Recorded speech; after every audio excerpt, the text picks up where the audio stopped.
At my ex's wedding, my royal bride, then a waitress reveals a truth that silences everyone. I was sitting in the back of the ballroom when the bride raised her glass of pint and said, "I saved him from that broken woman." Everyone laughed. They actually laughed. Some were helpful. Others nodded as if she had just told the joke of the night. I could feel my face flushing bravely, not with shame, but with the heat of every memory suppressing the volcanic ash of education. Slightly I writhed, but I remained seated. I did not read. I did not flinch. Then, amid the pomp and din, a waitress came forward. She moved slowly, as if she were walking through water. She came to the middle of the room right next to the main table, and without a word, she took off her hat, held it in her hand, and looked straight at the bride. "I am his daughter," she said, "and I have something to say." The laughter stopped. Her face fell, drained of color. Her mouth remained open, but no words came. There was silence, sharp silence. And that was the second change. Have you ever had that feeling that you shouldn't be somewhere? That tight feeling in your cage that says, "Go back." There I was, sitting in the car outside the Ridgewood Grand Hotel, clutching a golden ivory card in my shaking hands. It had arrived in the mail a month ago. There was no return address, just me, Lila Lane, written in a beautiful handwriting I didn't recognize. I almost begged for it. Who would send an offer of a second position to the woman he left behind? At first I thought it was a mistake. Then I thought maybe it was a strange olive branch or a test. But the truth was, deep down, I knew what it was. A notice, a warning, a sure way for me to know that Kevin Rhee, the man I spent 6 years building a life with, had officially written me off. I hadn't seen him in 3 years. Not since he left our apartment in the middle of the night after I lost my child. He didn't even look back, just said he couldn't live with the grief anymore. Packed a packet of essential oils, left a note, and disappeared. But it wasn't just me. He was gone. It was her too. Lily, his daughter, from a woman who had left years before we met. She was 5 when she came to live with us. From the moment she took my hand and called me Mom, I was no longer the one who loved only Kevin. I became her. And when Kevin left, Lily stayed. It wasn't by accident, it was a simple choice. For months, I was a lifeless corpse. Waking up was like dragging myself through cement. The silence in our house was unbearable.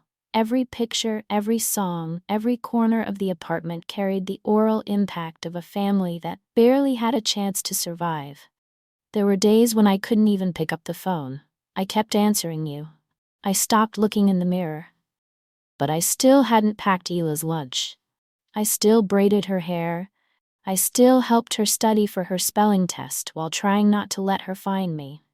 It was hard. One night, I was sitting on the floor of my room running after another call from a debt collector when Laya knocked on the door. She was only 10 years old, just giving me ribs. She opened the door, sat down next to me, and handed me the most delicious peanut butter sandwich. She said, "You forgot to eat." I think that was the moment I realized I wasn't alone. And if she didn't leave me, I couldn't leave myself. It took 2 years' worth of work, doing odd jobs and reading self-help books late at night to feel like a person again. But slowly I found the pieces of myself I'd forgotten. I started redesigning the website, the logo, anything I could do myself. I moved us to a smaller place, closer to Lily's school. I even laughed. Real hearty laughs, the kind you feel in your ribs. We were nervous. We went. When the invitation arrived, I left it on the kitchen table for days. Lily was the last one to step up and read. Her voice didn't run. She said, "You should go." He wasn't like that. Because of me. For what? I asked, exhausted. So I could watch him start a new life with someone prettier, richer. No, she said, so he could find what he had lost. I looked at her, now 16, more uncaring than I had ever been at her age, and suddenly, I realized she wasn't just talking about Kevin, she was talking about me. I was still dealing with the broken version of myself he had left behind, but she saw someone stronger. So I agreed. Uncle Joe, who had helped raise me after my mother died, agreed to drive me. He never said his smile came too easily and his eyes were too still. I asked him to sit in the back seat with me. I didn't want to just be seen there, just seen. I didn't know what I was walking into. I expected awkwardness, maybe a few whispers. What I didn't expect was a setup, a staged humiliation, dressed in white lace and gold chandeliers. But I'll get to it, because before the microphone was picked up, when the glasses were raised and the lies flowed like champagne, I stood in that ballroom, looking at the man I once loved and realized something I had never said until that day. He didn't break me. He gave up everything, and I put myself back together without him. The wedding was everything you'd expect from someone desperate to prove their life was perfect. Crystal chandeliers hung like glass tears from the vaulted ceiling.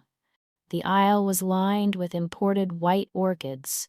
Every napkin was embroidered with a name. Even the string quartet seemed to play with a smug precision.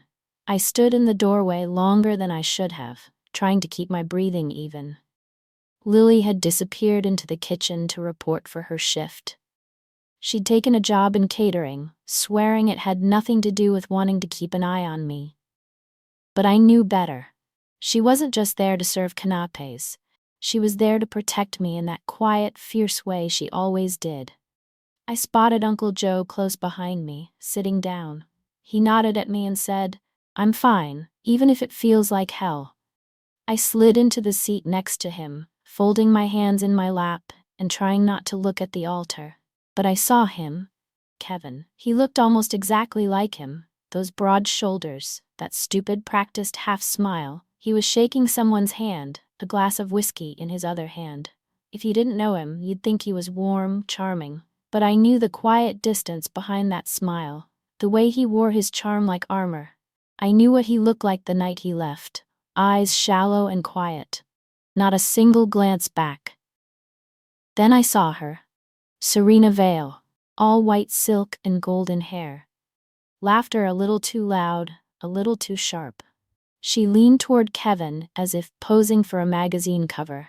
Every move seemed choreographed to say, "Look what I have. Look what she can never be." They exchanged vows in front of a giant flower arch. Kevin's voice didn't waver. I bowed my head, chewing the inside of my cheek to keep my composure. The crowd applauded as they kissed. Serena turned to the guests, beaming as if she'd won something. Then the reception began. The clinking of glasses.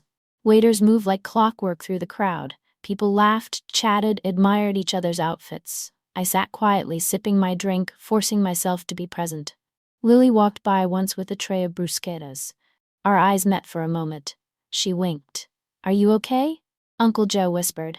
"Still breathing," I said. Then came the toasts. Best man, maid of honor, a cousin. All the usual stories. What a great guy Kevin was. How Serena made him a better man. I barely listened until I heard her voice. I wanted to say something.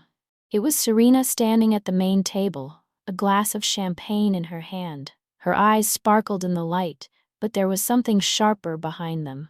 She didn't look at Kevin. She looked at the crowd, and then at me. When I met Kevin, he was a good man, but he was broken. Broken by someone who didn't know how to love him, right? A woman too broken to see how lucky she was. I was numb. My skin was flushed hot and cold at the same time. Those words hit me like a slap in a silent room. She almost destroyed him, Serena continued with a laugh so soft it made my stomach clench. But I saved him. I healed him. And today, he's finally where he belongs. Laughter. Real laughter. People raised their glasses. Clinked glasses. Some even applauded. Uncle Joe muttered something under his breath. I couldn't move.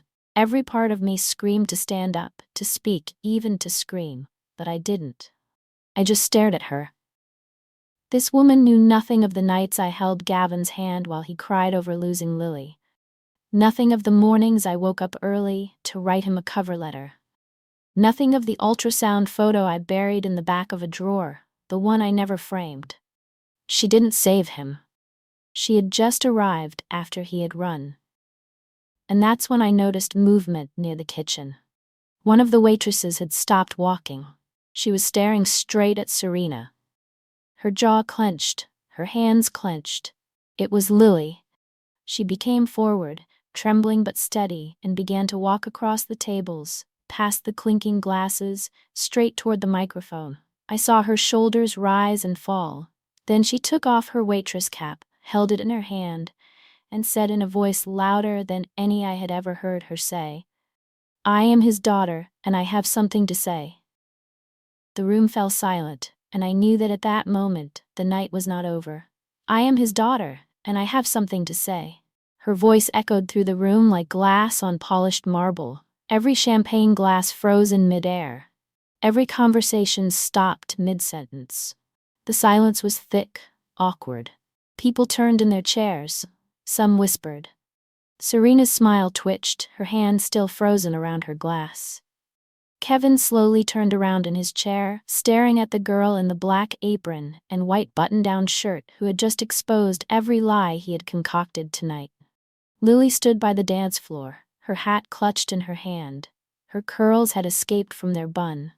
Her chest heaved as if each breath had to be drawn from a deeper place. "She's not just the woman you're mocking," she said, her voice cracking at the edges. "She's the woman who raised me." Serena blinked, confused. "Wait, what?" "I'm Kevin's daughter."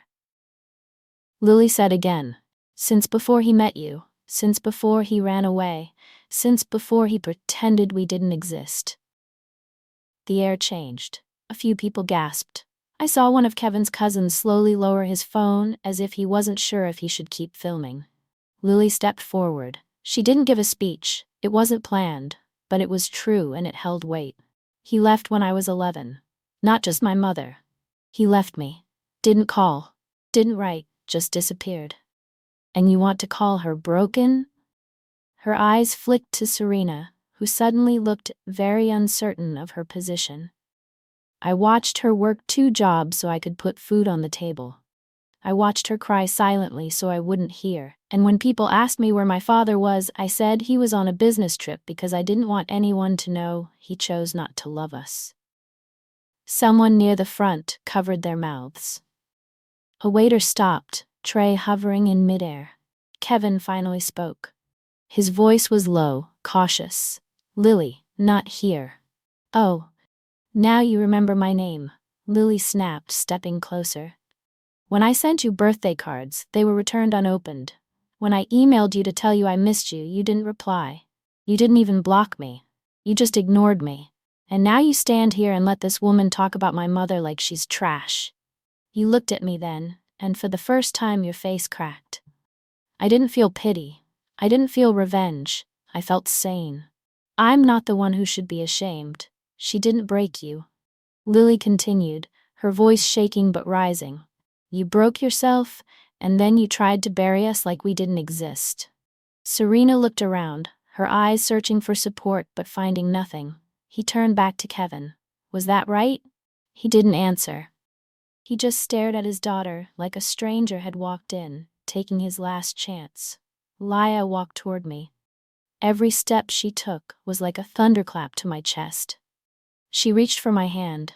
I stood there, my fingers wrapped around hers, and in that small gesture something inside me that had been dormant stirred. Not rage, not bitterness, but strength.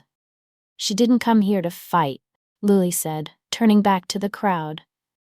"She came because I told her to. Because I wanted her to see that she didn't have to hide anymore." Then she looked straight at Serena. Calm, steady. She didn't need to be invited into a room to belong, and no one gets to rewrite our story to make themselves look better. The room held its breath. Serena's hand trembled around her champagne glass. "This is crazy," she muttered. "She's just trying to ruin my wedding." Laya lifted her chin. "You ruined it the moment you built it on lies."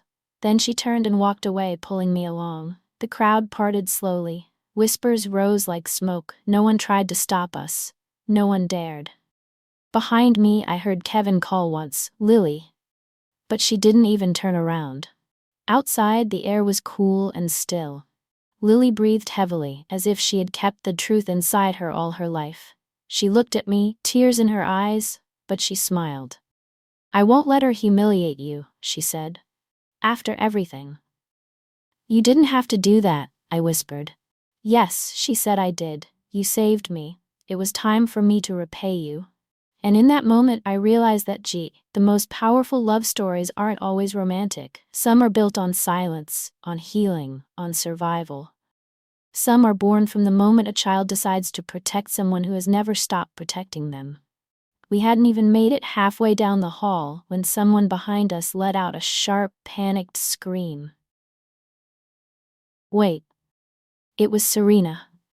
She followed us out of the ballroom, dressed as shabbily as a proud veil tattered behind her. Her perfect curls bounced as she quickened her pace, but she wasn't perfect anymore. Her mascara was starting to smudge, her hands were shaking. For the first time that night, she looked real and scared. Lily turned first. I stood still, unsure what this woman could possibly say that mattered at this moment.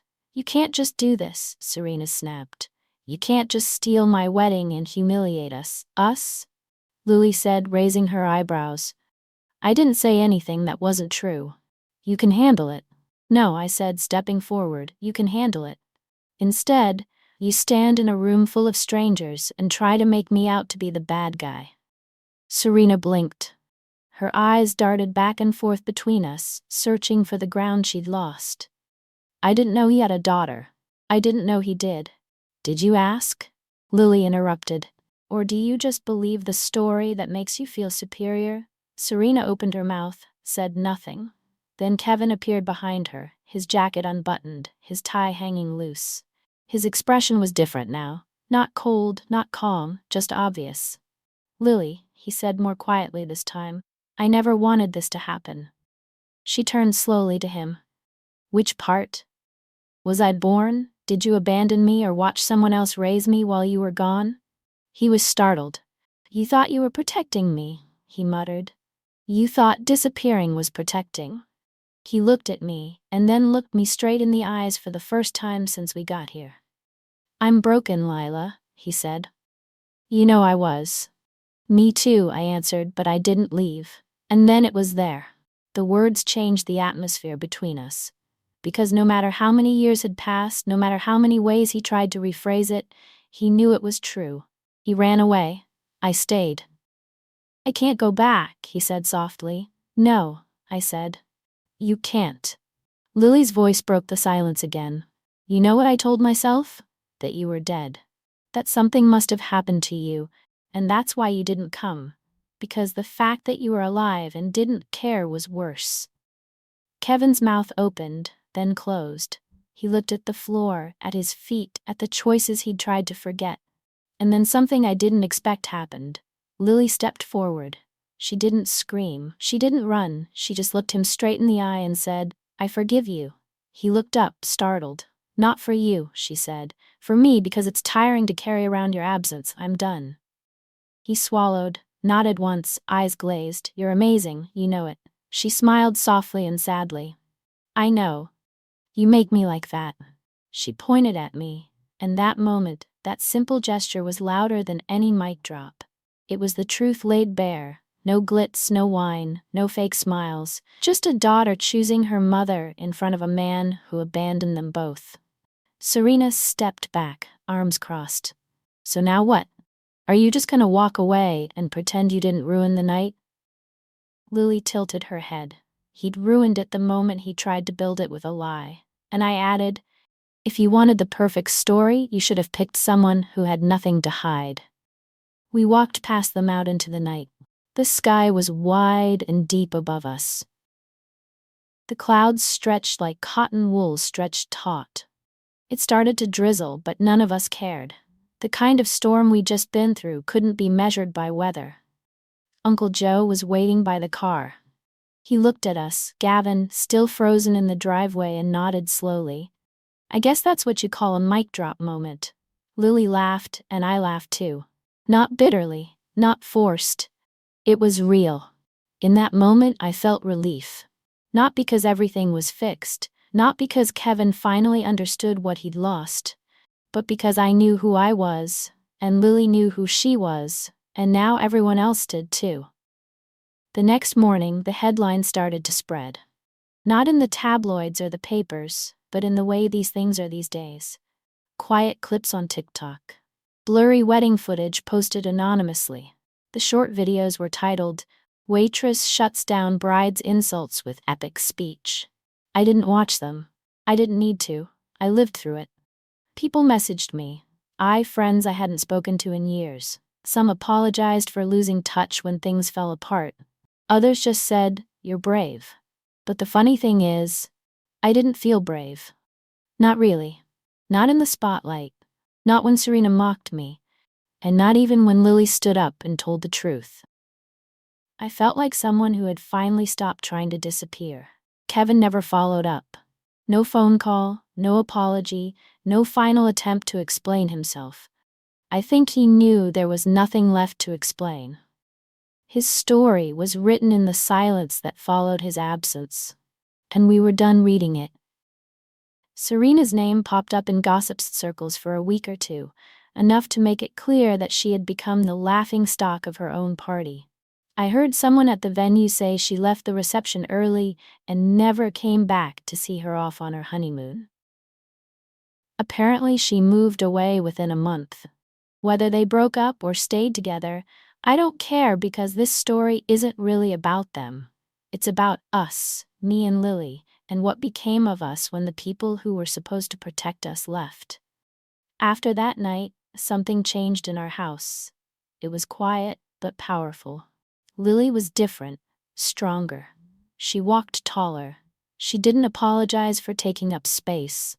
I caught her practicing her speech in front of a mirror one night, not out of vanity, but in preparation. She told me she was thinking about starting a podcast for girls who think they don't have a voice, she said. And me, I started something too. I've always been afraid to speak publicly about what happened. It's embarrassing to be left behind. People look at you like you're contagious, like your pain is a warning. But after the wedding, I realized something. I wasn't weak because I was broken. I was strong because I was rebuilt. So I started writing again. At first, just notes, then essays. I sent one to a parenting blog. It was published. The comments poured in. Mothers, daughters, women I'd never met, all saying the same thing. "Thank you for saying what I couldn't say in words." That turned into a blog, then a small community group. A few months later, I registered a nonprofit, The Second Thread, a space for women to heal from abandonment, divorce, emotional abuse. We hold circles, offer counseling, help them write their stories both literally and figuratively. I didn't expect it to turn out like this. I just wanted to give women a space where silence wasn't the only option. But the most powerful part of all of this isn't the public closure. It was a quiet moment in our kitchen. One night in January, I was washing dishes. Laya sat at the counter, flipping through her notebook, her feet dangling off the stool. She looked up at me and suddenly said, "You know, I used to wish my birth mother had stayed." My hands paused in the sink. "But now I understand," she said. "Maybe she left because I was supposed to end up with you." I didn't say anything. I couldn't. I just turned around, dried my hands, and held her so tight I thought I breathed her in. Sometimes life doesn't give you the story you think you want. Sometimes it rips the pages apart mid-chapter and leaves you guessing the ending. But sometimes when you fight, when you love hard, when you stay, you get something better. You get to write a new story. And the best part is that you don't need anyone's permission to start. If this story touches you, if it reminds you of your own strength or the strength of someone who stood by you when others wouldn't, take a second and like this video. Share it with someone who needs to hear that being broken doesn't mean being worthless, that walking away doesn't make you strong. Staying in the healing process does. And if you've ever had to rebuild yourself, if you've ever been the one holding the pieces together when someone else dropped them, leave a comment. Tell us your story. You never know who's reading and needs your words. And hey, If you want more poignant, true stories that remind you that you're not alone, be sure to subscribe. New stories come out every week, and they're all about resilience, truth, and the messy beauty of being human. Thanks for watching, and remember, you don't need to be invited into someone else's fairy tale when you've written your own.